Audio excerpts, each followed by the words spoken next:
parce qu'il y a du mouvement et donc les grévistes qui sont là sont en train d'envahir la gare, c'est ça Vincent, racontez-nous ce qui se passe. Oui, c'est ça. Juste après la fin des prises de parole, les manifestants ont décidé d'envahir la gare. Ils se dirigent désormais vers les quais. Et ils vont emprunter les tunnels. Là, vous le voyez sur ces images. Je ne peux pas vous dire pour l'instant si tous les manifestants ont décidé de s'inscrire dans cette action. Mais c'est vrai que certains m'avaient prévenu au tout début du rassemblement que ça ne se passerait peut-être pas aussi sagement que prévu. C'est-à-dire que ça ne se limiterait pas à un barbecue devant la gare. Et voilà, donc on a là la concrétisation de cette promesse. Ils vont envahir donc les quais, peut-être les voies. Pour l'instant, on n'a pas plus d'informations, donc on va suivre ça. Voilà, donc c'est pour ces images, Vincent Hénin en direct. Et les manifestants en colère, évidemment, qui sont en train d'envahir cette gare de Bordeaux. Juste un mot peut-être, Vincent Ventigame, on va garder ces images en direct, si vous le permettez. C'est vrai que Gérald Darmanin ce matin a fait une réunion avec tous les préfets de France en disant attention, il va falloir encadrer ces manifestations, éviter que ça se radicalise. Il a parlé de bordélisation, il ne veut pas de bordélisation, le ministre de l'Intérieur. Il a donné des instructions très strictes.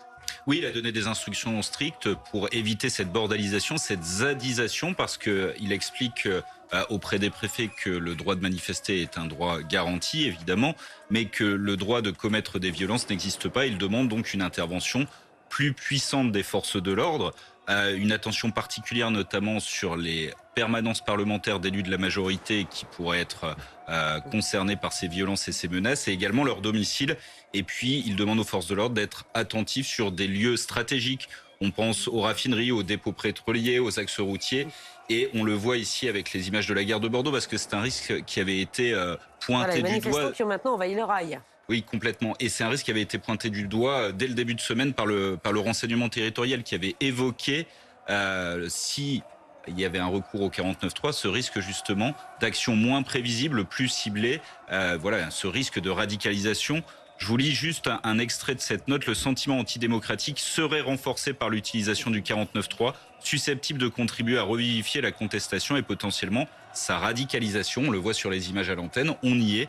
On l'a dit hier soir, plus de 300 personnes ont été interpellées. Et puis dorénavant, le risque, c'est des actions beaucoup moins prévisibles, puisque celle-ci n'était pas annoncée comme telle, qui va nécessiter forcément l'intervention des forces de l'ordre. Vincent Hénin, vous êtes sur place. J'espère que vous nous entendez toujours. Ces images en direct de la gare de Bordeaux. On a vu les manifestants emprunter le tunnel. Ils sont désormais sur les rails. Racontez-nous ce que vous voyez, Vincent. Voilà, écoutez, ils sont plusieurs dizaines maintenant à être sur ces rails, sur deux voies de cette gare de Bordeaux. Alors d'après les écrans, a priori, pas de train sur la première voie. En revanche, j'aperçois ici, je ne peux pas vous dire quel train il était prévu, mais sur la deuxième voie, un train était prévu. D'ailleurs, vous l'apercevez peut-être, il y a des voyageurs qui attendaient leur train. Donc les manifestants continuent d'arriver ici. Ils sont plusieurs dizaines, ils étaient dehors à peu près 200 à 300 à manifester. Et donc voilà, une action reprise soudainement après les prises de parole, avec cette annonce de dire maintenant il faut passer à un stade supérieur. Alors pas d'action violente, nous disent intersyndicales, mais en revanche des actions plus percutantes selon leurs propres termes.